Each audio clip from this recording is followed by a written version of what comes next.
Hi hello అందరికీ welcome back to our channel. నేను మీ Shivani. So ఈరోజు వ్లాగ్ వచ్చేసి మా పెద్దమ్మ చేపల పులుసు చేస్తుంది, చాలా బాగా చేస్తుంది. సో ఆ ప్రాసెస్ అంటే ఇప్పుడు చూసిద్దాం. ఫస్ట్ అయితే ఒక కడాయి పెట్టేసుకొని అందులో 4 టేబుల్ స్పూన్స్ ఆఫ్ ఆయిల్ వేసుకోవాలి. నెక్స్ట్ చేపలు మనం మ్యారినేట్ చేసుకోవాలి. ఫస్ట్ అందులో ఏమేమి వేసానంటే కారం, ధనియా పౌడర్, కొద్దిగా ఉప్పు వేసి మ్యారినేట్ చేసుకొని పెట్టేసుకుంది మా పెద్దమ్మ. సో ఇప్పుడు ప్రాసెస్ స్టార్ట్ చేసేద్దాం. ఆయిల్ అయితే హీట్ ఎక్కింది. ఇందులో ఫస్ట్ కొద్దిగా మెంతులు వేసుకోవాలి. కొద్దిగాని మెంతులు వేసుకున్న తర్వాత కొంచెం చిటపట్లు ఆడిన తర్వాత అందులో జీలకర్ర అండ్ ఆవాలు వేసుకోవాలి. నెక్స్ట్ ఇందులో 1/2 teaspoon red chilli flakes వేస్తుంది. ఇదైతే మా పెద్దమ్మ యొక్క సీక్రెట్ ఇంగ్రీడియంట్ అండి. నెక్స్ట్ ఇందులో కరివేపాకు వేసుకోవాలి.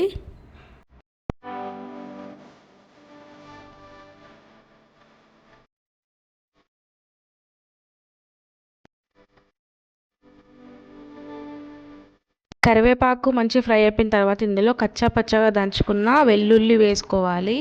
ఇది కూడా ఇంకో స్పెషల్ ఇంగ్రీడియంట్ అండి. సో తప్పకుండా ఇలా ట్రై చేయండి. నెక్స్ట్ ఇందులో ఆనియన్స్ వేసుకోవాలి. ఒక బిగ్ సైజ్ ఆనియన్ కట్ చేసుకొని వేసుకుంటుంది. అండ్ ఈ ఆనియన్స్ని కొద్దిగా ఒక 2 మినిట్స్ అట్లా ఫ్రై చేస్తే సరిపోతుంది.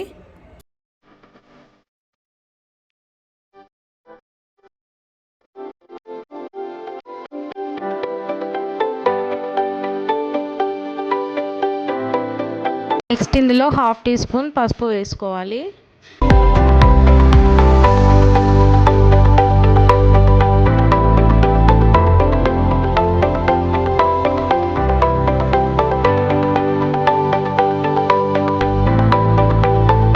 నెక్స్ట్ ఇందులో మనం ముందుగా మ్యారినేషన్ చేసుకొని పెట్టుకున్న ఫిషెస్ వేసుకోవాలి.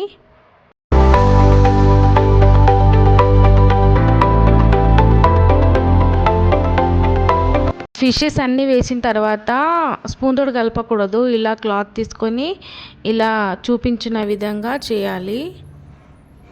ఇలా చేస్తేనే ఫిష్ అనేది పర్ఫెక్ట్గా ఉంటుంది, లేకపోతే విరిగిపోయే ఛాన్సెస్ ఎక్కువ ఉంటాయి. నెక్స్ట్ ఇందులో చింతపండు పులుసు వేస్తుంది. ఒక నిమ్మకాయ సైజ్ అంతా చింతపండు తీసుకొని ఇలా రసం తీసి వేసుకోవాలి.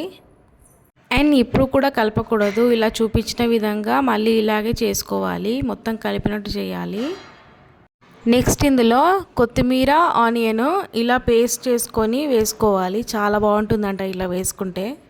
నెక్స్ట్ ఇందులో కరివేపాకు వేసుకోవాలి. వేసుకున్న తర్వాత ఒకసారి మొత్తం కలుపుకోవాలి.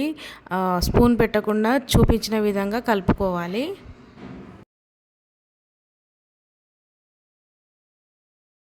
చేపల పులుసుని మూత పెట్టి ఉడికించకూడదంట. మూత పెట్టకుండా ఇలాగే 10 to 12 మినిట్స్ సరిపోతుంది ఉడకడానికి. సో లాస్ట్లో కొత్తిమీర అండ్ జీలకర్ర మెంతుల పొడి వేసేసుకొని ఒక్క 2 మినిట్స్ వరకు ఉంచి అండ్ సాల్ట్ పడితే సాల్ట్ కూడా వేసేసుకొని స్టవ్ కట్టేసుకోవాలి. అంతే, చాలా బాగుందండి. చాలా ఘుమఘుమలాడుతుంది ఫిష్ పులుసు అయితే. మీరు కూడా తప్పకుండా ఇంట్లో ట్రై చేసి నా కామెంట్ సెక్షన్లో కామెంట్ చేయండి. అండ్ ఈ వీడియో కనుక నచ్చినట్లయితే తప్పకుండా లైక్, షేర్ అండ్ సబ్స్క్రైబ్ చేసుకోండి. మరిన్ని మంచి మంచి వీడియోస్ కోసం నా ఛానల్ని ఫాలో అవ్వండి. అండ్ కొత్తగా నా ఛానల్ చూస్తున్నట్లయితే సబ్స్క్రైబ్ చేసుకొని ఫాలో అవ్వండి. So guys, thank you for watching. Bye.